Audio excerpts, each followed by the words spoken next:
नमस्कार students, welcome to my YouTube channel. मैं हूं आपका मेंटर रुतत्य बोरा और आज हम डिस्कस करेंगे क्लास 12 बायोलॉजी की chapter number 9, that is biotechnology principles and processes. तो ये चैप्टर थोड़ा सा बड़ा है, इसका वेटेज भी बहुत ज़्यादा है। तो इस चैप्टर को मैंने यहाँ पे कुछ सब टॉपिक्स में डिवाइड किए हैं। ये चैप्टर मैं आपके लिए ला रहा हूँ 3-4 पार्ट्स में। तो आज है इसका फर्स्ट पार्ट, जहाँ पे हम 4 टॉपिक डिस्कस करेंगे बायोटेक्नोलॉजी प्रिंसिपल्स एंड प्रोसेस के बारे में। तो सबसे पहले जान लेते हैं बायोटेक्नोलॉजी है क्या। बायो मीनिंग लिविंग ऑर्गेनिज्म और टेक्नोलॉजी दैट मीन्स इसके साथ जुड़े हुए टेक्निक्स जिसके साथ हम लिविंग ऑर्गेनिजम्स को इम्प्रोवाइज़ कर सकते हैं और ह्यूमन रेस के लिए हम बेहतर चीज़ें बना सकते हैं। तो टॉपिक 1 है आपका डेफिनेशन ऑफ बायोटेक्नोलॉजी। तो according to EFB, European Federation of Biotechnology, biotechnology is the integration of natural science and organisms, cells, parts thereof, and molecular analogues for products and services. That means हम living organisms, उसके sales, parts use करके कैसे desired products and services हम तैयार कर सकते हैं, यही है biotechnology according to EFB. The term biotechnology was given by Carl Ericke in 1919. Biotechnology अगर सिंपल टर्म्स में हम समझें तो ये है series of techniques involving living organisms to produce products and services useful for the human race. तो यही है बायोटेक्नोलॉजी का मेन डेफिनेशन। नेक्स्ट टॉपिक पे चलते हैं। For the AIIMS of biotechnology, क्या क्या एम है। Sustainable use of available resources, बहुत अच्छी बात है। जो अवेलेबल नेचुरल रिसोर्सेज हैं उसका यूज़ सस्टेनेबल तरीके से कैसे किया जाए, फ्यूचर को ध्यान रखते हुए कैसे किया जाए, ये एक एम है। टू क्रिएट इम्प्रोवाइज्ड और improve varieties of plants, animals and micro organisms for the usefulness of human race.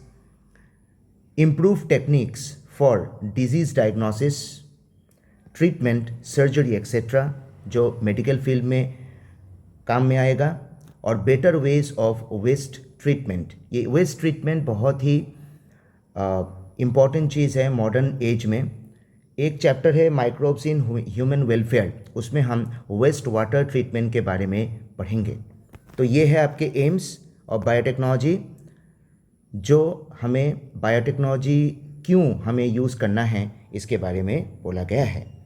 Next topic है आपका जो principles. What are the principles of biotechnology that we are using? What are the principles of biotechnology we are using? These principles are, 2 principles are there, 2 principles हैं, genetic engineering and bioprocess engineering. Genetic engineering is telling us about genetic manipulation, how you are going to change the genome or genetic makeup of living organisms. तो ये है आपका genetic engineering. और bio process engineering, that means contamination free environment. That means पकड़ लीजिए कि आप एक कल्चर प्लेट में इसेरिसिया कोलाई और ई कोलाई ग्रो कर रहे हैं। एगरोस प्लेट है, यहाँ पे आपने ई कोलाई सेल्स को इनोकुलेट किया, तो आप चाहेंगे कि यहाँ पे ई कोलाई सेल्स ही ग्रो करे। बाहर से कोई अगर अनवांटेड माइक्रो ऑर्गेनिजम्स आके यहाँ पे अगर डेरा डाल लेगा तो आपका कल्चर ख़राब हो जाएगा।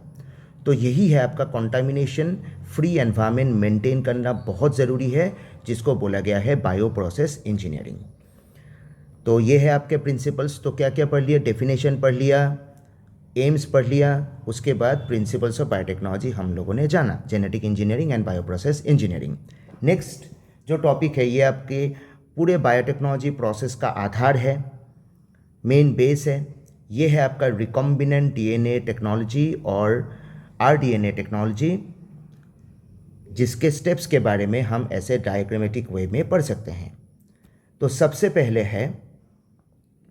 पहले है हमें आइसोलेट करना है डिज़ायर्ड डीएनए, जहाँ से हमें डिज़ायर्ड जीन्स मिलेंगी, और वेक्टर डीएनए और कैरियर डीएनए, और in some times it is carrier RNA, vector RNA molecules are also used. So यहाँ पे vector molecule, that means carrier molecules हमें आइसोलेट करने हैं। तो उसके बाद हमें डिज़ायर्ड डीएनए और वेक्टर डीएनए दोनों में रेस्ट्रिक्शन एंजाइम का यूज़ करना है, जो फॉस्फोडाइएस्टर बॉन्ड्स को काटेगा। That means they are also called molecular scissors, molecular scalpel. तो ये क्या करेगा, डिज़ायर्ड डीएनए फ्रेगमेंट्स बना देगा, टुकड़े टुकड़े, जहाँ पे मतलब आपके डिज़ायर्ड जीन्स भी रहेंगी। और रेस्ट्रिक्शन एंजाइम क्या करेगा, वेक्टर मॉलिक्यूल के एक हिस्से में ही, जिसको बोला गया है क्लोनिंग साइट, उसको ओपन कर देगा, जिसके ज़रिए डिज़ायर्ड डीएनए फ्रेगमेंट और वेक्टर डीएनए को हम एक साथ ऐड कर लेंगे और एक एंजाइम के यूज़ से, जिसको बोला गया है लाइगेज। अगर रेस्ट्रिक्शन एंजाइम काट रहा है तो लाइगेज जोड़ रहा है। तो डीएनए लाइगेज के ज़रिए डिज़ायर्ड डीएनए फ्रेगमेंट और वेक्टर डीएनए को एक साथ जोड़ के हम एक नया डीएनए बना लेंगे, जिसको बोला गया है रिकॉम्बिनेंट डीएनए। यहाँ तक जो स्टेप है इसको बोला गया है कंस्ट्रक्शन ऑफ रिकॉम्बिनेंट डीएनए।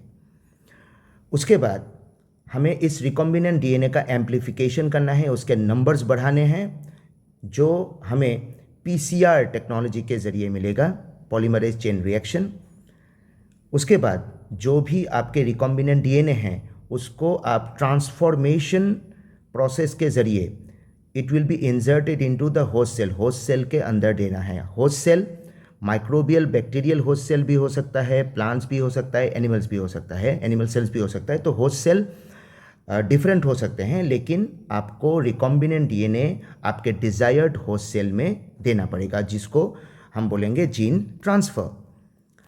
जो होस्ट सेल में आपने इंसर्ट किया ट्रांसफॉर्मेशन करके, तो वहाँ पे क्या हो सकता है, किसी होस्ट सेल में वो रिकॉम्बिनेशन हो सकता है या किसी में नहीं भी हो सकता है। तो हमें क्या करना है कि सिलेक्शन और स्क्रीनिंग ऑफ ट्रांसफॉर्म्ड और recombinant cells should be there. तो हमें स्क्रीन आउट करना है कौन कौन से रिकॉम्बिनेंट हैं, कौन कौन से रिकॉम्बिनेंट नहीं हैं। तो उसके बाद जो रिकॉम्बिनेंट सेल्स हैं उसको स्क्रीनिंग करने के बाद हमें इसका कल्चर करना पड़ेगा, इसके नंबर्स बढ़ाने पड़ेंगे। तो रिकॉम्बिनेंट सेल्स का कल्चर हम एगरोस मीडिया में करते हैं। तो एगरोस मीडिया आपका solid agarose media petri plates में भी ले सकते हैं, और लिक्विड एगरोस मीडिया जो आपके बायोरिएक्टर में लिया जाता है। अगर सॉलिड एगरोस माध्यम में आपने कल्चर किया, फिर ये आपके प्रिजर्वेशन प्रोसेस में यूज़ होगा। और जो लिक्विड एगरोस कल्चर जो आप कर रहे हैं, लिक्विड एगरोस कल्चर, तो लिक्विड एगरोस कल्चर आपके आइसोलेशन और for the isolation of desired product, आपका जो डिज़ायर्ड प्रोडक्ट है, अंत में जो आपको प्रोडक्ट बनाना है, उसको मैन्युफैक्चर करने के लिए यूज़ किया जाता है। इसके लिए हमें बायोरिएक्टर यूज़ करेंगे।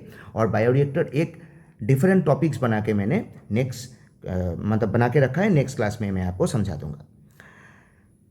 उसके बाद देखिए कि रिकॉम्बिनेंट डीएनए टेक्नोलॉजी के बारे में ये चीज़ें हैं कि Stanley Cohen and Herbert Boyer, इन दोनों साइंटिस्ट ने 1972 में सबसे पहला रिकॉम्बिनेंट डीएनए बनाया। वो उस रिकॉम्बिनेंट डीएनए को antibiotic resistance gene and plasmid of salmonella typhimurium, ये एक बैक्टीरिया है, यहाँ से लिया गया प्लाज्मिड एक वेक्टर मॉलिक्यूल है, वेक्टर डीएनए है। और जो एंटीबायोटिक रेजिस्टेंस जीन वो आपका डिज़ायर्ड डीएनए है। इन दोनों को लिया गया और लाइगेज से जोड़ के फर्स्ट रिकॉम्बिनेंट डीएनए बनाया गया। So up to this we have completed 4 topics.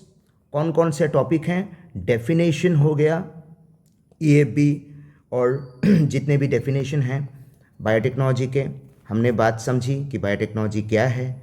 उसके बाद एम्स ऑफ बायोटेक्नोलॉजी हम लोगों ने जाना कि क्या क्या एम्स है। दोनों प्रिंसिपल जान लिए कि बायोटेक्नोलॉजी किस पे खड़ा है कि genetic engineering and bio process engineering ये दोनों आपको करने पड़ेंगी। और उसके बाद हम लोगों ने सबसे इम्पॉर्टेंट जो प्रोसेस है रिकॉम्बिनेंट डीएनए टेक्नोलॉजी और आरडीएनए टेक्नोलॉजी हम लोगों ने पूरा जाना, जहाँ पे construction of recombinant DNA, gene transfer और जीन क्लोनिंग, दैट मीन्स ये जो आपका तीनों प्रोसेस है, इन तीनों प्रोसेस के बारे में हम लोगों ने जान लिया। फिर रिकॉम्बिनेंट डीएनए टेक्नोलॉजी के बारे में जो पहला रिकॉम्बिनेंट डीएनए टेक्नोलॉजी है रिकॉम्बिनेंट किया गया 1972 में, और फर्स्ट रिकॉम्बिनेंट डीएनए उसके बारे में भी हम लोगों ने जाना। वीडियो अच्छा लगे तो शेयर कीजिए और मुझे सपोर्ट कीजिए कि मैं आगे भी ऐसे वीडियोस पूरे चैप्टर के एक्सप्लेनेशन के साथ लेके आ सकूं। आपका सपोर्ट ही मेरा पावर है। तो इसी के साथ थैंक यू, और नेक्स्ट क्लास में हम और topics biotechnology and principles and process के बारे में पढ़ेंगे। Thank you.